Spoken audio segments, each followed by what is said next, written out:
Les damos la bienvenida una vez más a esta programación, a esta transmisión de lo que es el estudio del libro de Romanos. Creemos que es prioridad de la vida de todo ser humano poder atender a la palabra de Dios. Y a través de estas redes, de este canal, queremos llegar a cada uno de vuestros hogares con la palabra del Señor. Hemos iniciado lo que es el estudio del libro de Romanos. Hemos iniciado ya viendo que este es un libro muy importante para la madurez y crecimiento del cristiano. Hacemos bien en estar atentos. Les animamos en casa a leer el libro de Romanos. Lea el libro de Romanos, comparta con la familia, escuche estos estudios y juntos podamos resolver muchas dudas, afirmar nuestra fe, que es el propósito de estudiar la palabra de Dios, crecer espiritualmente para poder cada día más conocer de Jesús y de su plan de salvación y compartir con otros la palabra de Dios. En esta oportunidad vamos a meditar sobre el capítulo 1 de Romanos, el versículo 8 al 15. Ya el último estudio hemos hablado acerca de la presentación de la carta y el saludo del autor de la carta, que es el apóstol Pablo, a la iglesia de Roma. Sí, hemos hablado ya en el capítulo 1, versículos 1 al 7, versículos 1 al 7, hemos hablado acerca de la presentación de la carta, cómo es que Pablo, apóstol, se presenta a los hermanos de Roma, cómo presenta el Evangelio, presenta al tema central del Evangelio, que es Jesucristo, ¿no? Y presenta el motivo de su llamado, el apostolado. Su apostolado es para obediencia a la fe a todas las naciones. Y ahora pasa ya en lo que es el versículo 8 al 15, va a explicarnos, va a hacernos ver su relación que tiene Pablo con la iglesia de Roma. ¿Cuál es su relación con la iglesia de Roma? Su relación se llevaba a través de una intensa oración por los hermanos. Sí, Pablo oraba constantemente, daba gracias a Dios por la iglesia de Roma. Podemos decir entonces que en su relación de Pablo con la iglesia, Pablo da acción de gracias, da gracias a Dios por la iglesia de Roma. Dice así la palabra de Dios, versículo 8. Primeramente doy gracias a Dios, a mi Dios, mediante Jesucristo, con respecto a vosotros, de que vuestra fe se divulga por todo el mundo. Pablo nunca había estado en Roma. El apóstol no había sido el fundador de la iglesia de Roma, ¿no? No había sido fundada Roma iglesia, la iglesia de Roma, por ningún apóstol. Los creyentes que estuvieron el día de Pentecostés en Jerusalén escuchando el mensaje de Pedro, se convirtieron a Jesucristo, se convirtieron al cristianismo, ellos judíos, y regresaron a su lugar, entre ellos Roma. Y ahí fundaron la iglesia de Roma. Un grupo de creyentes judíos fundaron la iglesia en Roma y esa iglesia fue creciendo, ¿no? Y el apóstol Pablo dice, doy gracias a mi Dios, ¿no? Con respecto de vosotros, de que vuestra fe se divulga por todo el mundo. El hecho de que había una iglesia en lo que es el corazón del imperio romano, la ciudad más importante del mundo, del planeta en ese momento, como era Roma, era conocido ya por todo el imperio, ¿no? ¿Sí? Entonces la iglesia de Roma era un vivo testimonio del obrar de Dios a través de creyentes que simplemente habían puesto su confianza en Jesucristo. Era una iglesia ya conocida por todos. Pablo conoció durante sus viajes misioneros a muchos creyentes de Roma. ¿Cómo lo evidenciamos? En el capítulo 16 de esta carta, vamos a ver que Pablo saluda a un promedio de 26 personas en el capítulo 16. Al final, los saludos finales de la carta a los romanos, da saludos menciona a 26 personas, las cuales había conocido durante sus viajes. Es decir, Roma era un lugar muy concurrido. La gente de Roma iba, viajaba, llegaban a Roma, salían de Roma. Por tanto, la iglesia de Roma llegó a ser conocida en el mundo antiguo. Y Pablo menciona otra cosa en su relación con la iglesia: su intercesión constante por ellos. Él estaba constantemente orando por la iglesia. Como dice el versículo 9, porque testigo me es Dios, a quien sirvo en mi espíritu en el evangelio de su Hijo, de que sin cesar hago mención de vosotros siempre en mis oraciones. Amén. Pablo menciona que el orar por los hermanos, el orar por los creyentes de Roma, era parte de su ministerio, ¿no? Y dice, a quien sirvo en mi espíritu, está hablando de la sinceridad, ¿no? De la sinceridad de su servicio a Dios. Y en ese servicio sincero, él día a día oraba, siempre se acordaba por los hermanos de Roma y su deseo de poder visitar a esos hermanos en algún momento, ¿no? La oración era constante, ¿no? Y él pone por testigo a Dios. Dice, menciona lo siguiente, ¿no? Menciona que Dios le es testigo. Testigo me es Dios, ¿no? Entonces, pone como testigo a Dios. ¿Por qué? Porque a veces alguien puede decir, sí, voy a orar, estoy orando, pero en la verdad que a veces no ora, ¿no? Pero Pablo sí, él estaba orando, ¿no? No era un mero decir, estoy orando por ustedes. No, era una práctica diaria constante por los hermanos de la iglesia de Roma. Es algo que debemos aprender, hermanos, ¿no? A poder ser constantes en la oración, orar por nuestros hermanos, orar por aquellos que tal vez no conocemos, pero sabemos que están buscando a Dios, están pasando las mismas pruebas, las mismas luchas por nosotros. Debe ser una acción constante el orar. Luego ya en la carta, en el versículo 10 para adelante, va a mencionar el deseo de visitar Roma, el constante deseo de visitar Roma que Pablo tenía en su corazón. El versículo 10 dice lo siguiente, rogando que de alguna manera tenga al fin por la voluntad de Dios un próspero viaje para ir a vosotros. Él rogaba siempre poder viajar a Roma. Su deseo era ir a Roma, visitar a la iglesia, a los hermanos en Roma. Pero hasta ahora no le había sido posible, ¿no? ¿Cuáles eran los motivos? ¿Qué es lo que le motivaba a Pablo a viajar a Roma? No era conocer la gran ciudad, no era tal vez conocer los grandes edificios que tenía Roma. No, era motivaciones relacionadas con el Evangelio, con la iglesia, con su llamado, con su servicio. Primera motivación por la cual Pablo quería ir a Roma. ¿Para qué quería ir Pablo a Roma? Primero menciona para comunicarles algún don espiritual para que sean confirmados. Lo dice así el versículo 11. Porque deseo veros para comunicaros algún don espiritual a fin de que seáis confirmados, ¿no? Pablo deseaba comunicarles, dice, una dádiva espiritual, un don espiritual. La pregunta ha sido, ¿qué será ese don? ¿A qué don se refiere Pablo? Simplemente hace alusión a la visita misma, al ministrarles, al compartirles el mensaje de la palabra de Dios, el Evangelio. ¿Sí? Creemos que cuando se refiere a compartir algún don, se refiere a su presencia misma, a su ministerio mismo, su ministración hacia los hermanos. No hay otra cosa. No hay más vuelta que darle aquí, no hay más enseñanza que podamos rebuscar. ¿Por qué creemos que era su ministerio? Que es la enseñanza del Evangelio. Porque dice, a fin de que seáis confirmados, ¿no? ¿Confirmarlos en qué? En la fe. ¿Y cómo se confirma uno? ¿Cuándo necesita uno ser confirmado? Cuando está dudoso, cuando uno tiene dudas, cuando uno no está firme. Hay muchas preguntas. Uno se convierte al Señor y tiene muchas preguntas. No sé si le ha pasado a usted, ¿no? Se pregunta muchas cosas, ¿no? ¿Y qué de los mandamientos? ¿Qué es de la ley, ¿no? Y los creyentes en Roma tenían muchas dudas, muchas preguntas, que el ministerio de enseñanza doctrinal de Pablo sería de gran bendición para afirmarlos en la fe, como es de mucha bendición hoy en día cuando leemos la carta, estudiamos la carta a los romanos. La enseñanza del Evangelio nos confirma muchas dudas que tenemos sobre el Evangelio, ¿no? Entonces, habían dudas e interrogantes que necesitaban ser despejadas y ser confirmados en la fe. Por ejemplo, dudas sobre el juicio, cómo Dios va a juzgar a los hombres, cómo Dios juzgará a las generaciones, a los pueblos que existieron miles de años antes que Cristo venga.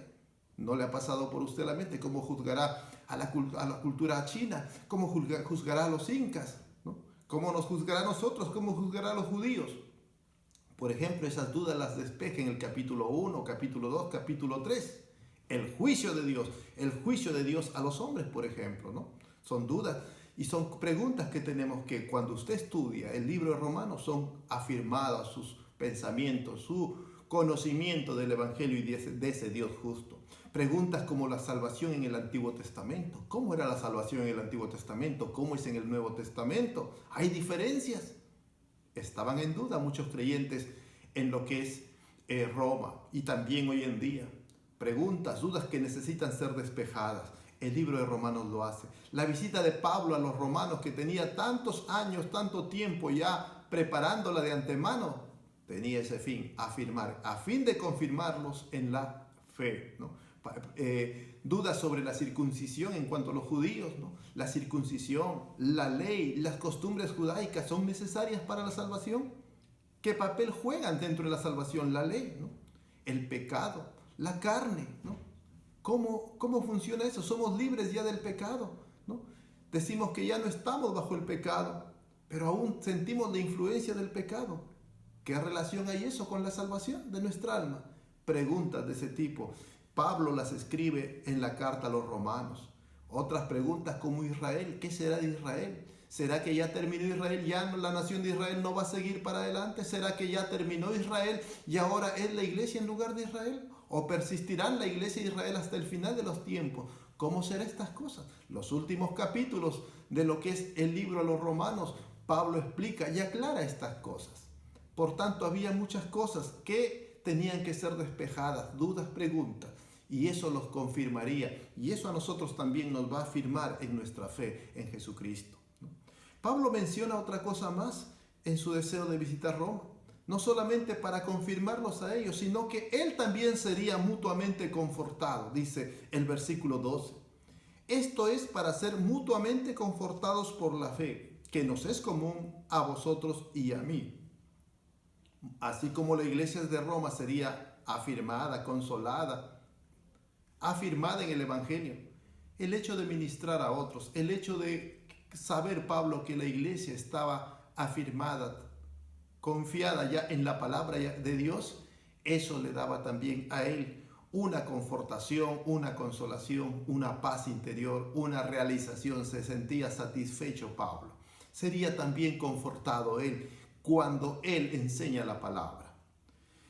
Entonces, otro motivo más vamos a ver también aquí, ¿no? En el versículo 13, ¿no? Habla de que una de sus motivaciones más grandes de Pablo para ir a Roma también era para predicar el Evangelio en Roma. Él quería predicar el Evangelio en Roma. Mire cómo lo dice, ¿no? El versículo 13 del capítulo 1 de Romanos.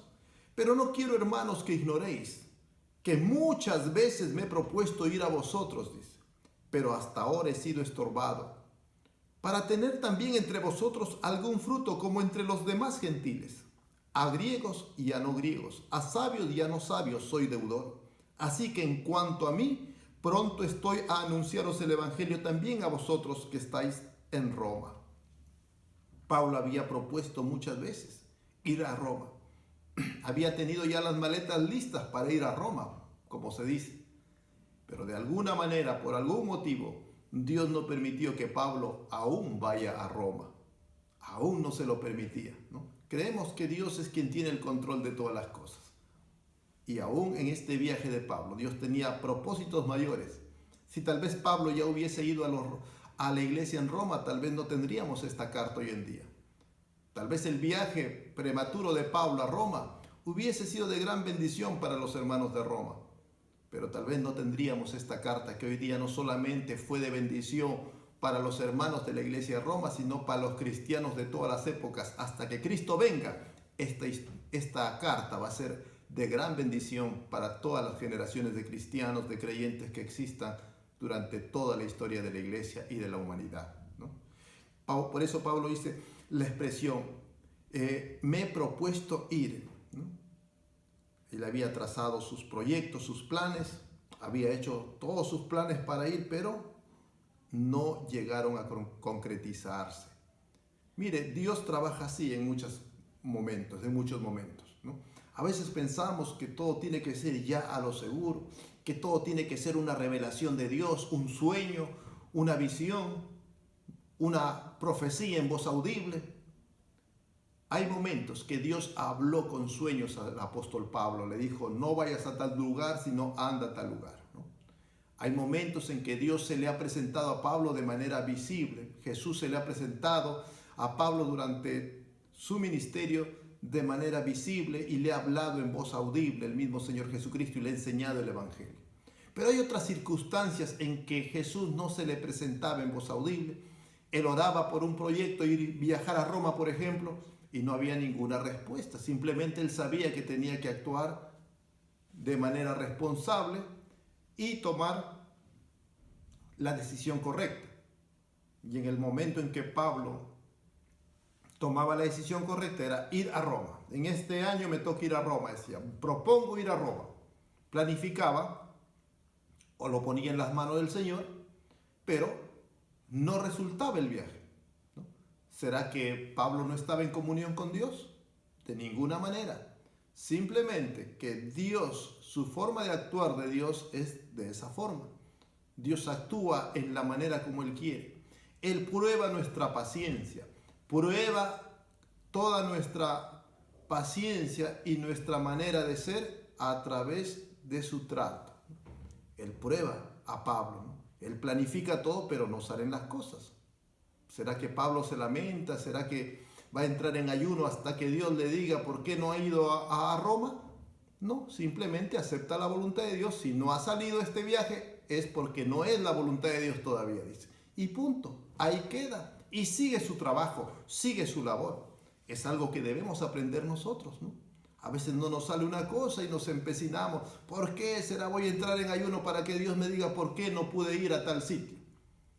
Hermanos, simplemente estamos para aceptar la voluntad de Dios y seguir nuestra labor en la cual Dios nos ha puesto. Entonces, Dios había estorbado a Pablo. Dios había puesto un alto porque aún no era el tiempo. Habían cosas mejores para Pablo. Luego, Pablo dice que anhelaba tener algún fruto espiritual también en los hermanos de Roma, ¿no? Para tener también entre vosotros algún fruto como entre los demás gentiles. ¿A qué se refiere el fruto? Simplemente creemos que ese fruto se refiere a almas convertidas. Él había predicado en todo el imperio, mucha gente se ha convertido, pero en Roma, en la capital, aún no había predicado. Y entonces él también quería predicar en Roma y tener almas convertidas, querer ver cómo las almas se convierten en Roma. Eso lo confirma el versículo 15. Dice así: así que en cuanto a mí, pronto estoy a anunciaros el evangelio también a vosotros que estáis en Roma. Él estaba pronto a anunciar el evangelio a los que estaban en Roma, ¿no? Él menciona, ¿no?, que a todos es deudor, ¿no? Él se sentía deudor. Como dice en el versículo 14, a griegos y a no griegos, a sabios y a no sabios. Esto es simplemente la clasificación para el romano. El romano tenía una formación cultural griega, una herencia griega de la cultura griega y la misma cultura romana. Por eso se le llama cultura greco-romana. Entonces, a los que tenían esa cultura greco-romana le llamaban griegos. Es decir, a la gente civilizada, a la gente del imperio, se les llamaba griegos, ¿no? ¿Sí? Aquellos que eran parte del imperio romano, estaban bajo la influencia del imperio romano, de la cultura romana, se les decía griegos por la razón cultural más que todo, por la influencia cultural, a griegos, ¿no? Y a no griegos, ¿no? Los no griegos eran considerados el resto del mundo, los gentiles que no eran romanos, que no tenían la cultura, no habían asimilado la cultura griega y romana, ¿no? Lo que hoy conocemos como los bárbaros, ¿no? Se le llaman los bárbaros. Entonces en el imperio antiguamente dividían así, los romanos dividían al mundo así, en los que tenían la cultura greco-romana o griegos y los que no tenían esa cultura, los demás pueblos, los bárbaros, ¿no? Y dentro de los romanos, de los quienes tenían la cultura greco-romana, habían los gentiles, que eran sabios, educados, y los no sabios, los que no carecían de educación, ¿no?, de instrucción, ¿no? Entonces Pablo simplemente está mencionando cómo veían los romanos el mundo. Ya hemos mencionado anteriormente que los judíos veían el mundo, a la humanidad, de la siguiente manera: judíos y gentiles, ¿no? Para el judío era judíos y gentiles, así clasificaba a la humanidad. El romano lo clasificaba como griegos y bárbaros, o no griegos. Dentro de los griegos, sabios y no sabios, instruidos y personas no instruidas. Esa era cómo clasificaban en ese tiempo, ¿no? Por tanto, Pablo tiene ese inmenso deseo de ir a visitar Roma. Él quiere predicar en Roma, quiere compartir el evangelio a los romanos que aún no se han convertido. Quiere compartir a la iglesia, a los creyentes, la doctrina cristiana para que sean afirmados en la fe. Él tiene ya mucho tiempo atrás deseos de ir a Roma y está constantemente orando por los hermanos. Pero él se somete a la voluntad de Dios en todo tiempo. Y la voluntad de Dios fue que escribe esta hermosa carta que hemos comenzado ya a estudiar juntos y vamos a seguir para poder juntos ser alimentados a través de la palabra de Dios. Le invitamos a leer en casa el libro de Romanos. Le invitamos a seguir semana a semana con nosotros estos estudios del libro de Romanos que serán de gran bendición y edificación para nuestras vidas. Que Dios me los bendiga. Muchas gracias por su atención y será hasta una próxima emisión de este programa de estudio bíblico del libro de Romanos. Que Dios le bendiga. Muchas gracias.